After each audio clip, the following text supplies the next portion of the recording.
Hi everybody, I'm Christine with Manatee County Parks and Natural Resources. We're out here at Rye Preserve today, a 145-acre preserve out here in Parrish along the Manatee River.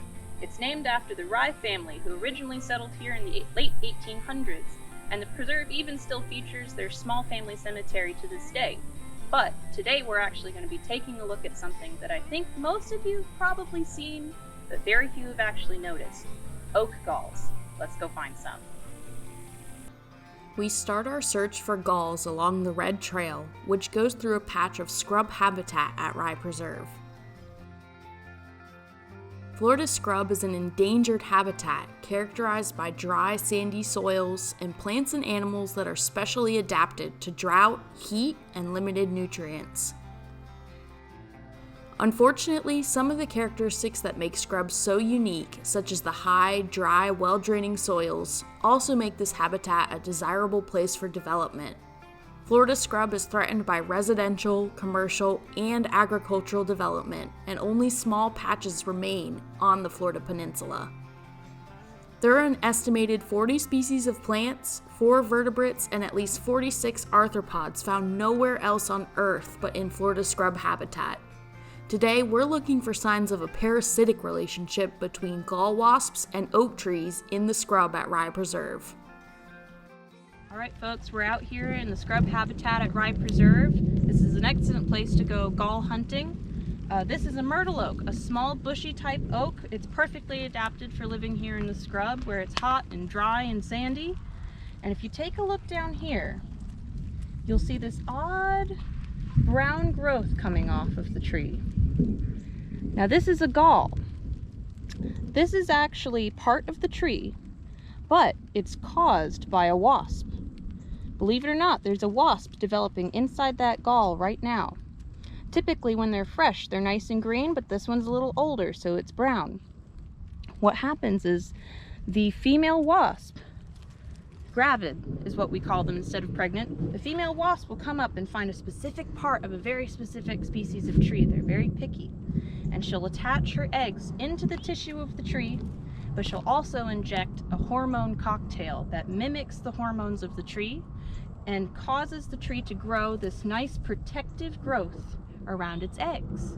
And this growth, what we call a gall, also feeds the larvae until they emerge as adults and the cycle starts all over again.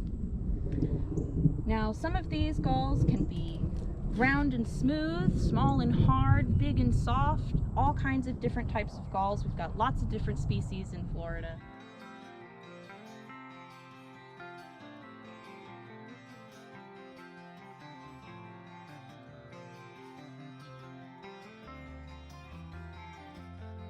So sometimes it's worth looking under the leaf,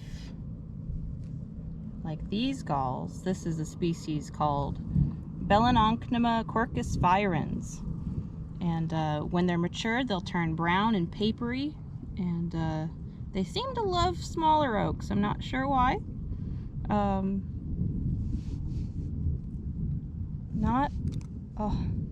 Actually, I'm not used to seeing them colored. When I see them, they're usually brown. It's actually really cool to see them fresh. So some of these small ones, you can break them open just with your thumbnail.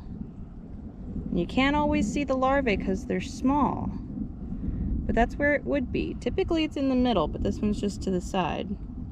So this is still very immature. The larvae hasn't developed yet, but eventually you'll be able to see a nice big white larvae in there.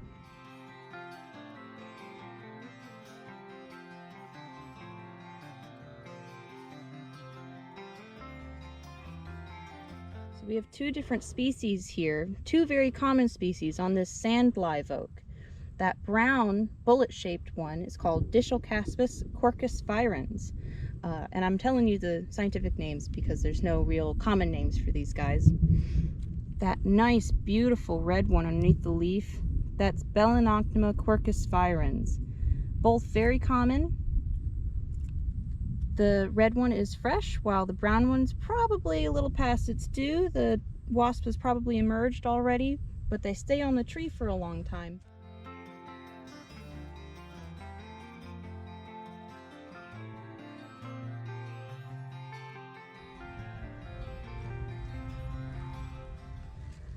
So what we have here is one of my favorite species. It's called Andricus quercus foliatus, sometimes called the Leafy Oak Gall. That's what the name translates to. This was the first gall I ever knew of, and what happens is when the female injects her hormone cocktail that mimics the hormones of the tree that induces the growth of the gall, what it often does is it doesn't create new genetic information. It actually just manipulates the genetic information already in the tree. So in this case, she lays her eggs, the wasp lays her eggs near the bud of the gall, where the flower bud grows. So it's actually manipulating the flower bud genes. And so that's why it does look a little similar to the flower buds of an oak, but a lot bigger, a lot bushier, and all of those little rosettes that we call them are great at protecting the larvae inside from parasitic wasps, other parasitic wasps that want to get in there and get to the larvae. It's one of the coolest species we've got. As we headed towards the Rye Branch, a tributary of the Manatee River, we stopped to observe the habitat change as we moved across the ecotone from scrub to riverine habitat, and finished off our walk with a dip in the stream. For more videos, visit Manatee County Parks and Natural Resources on Facebook or YouTube. Thanks for watching!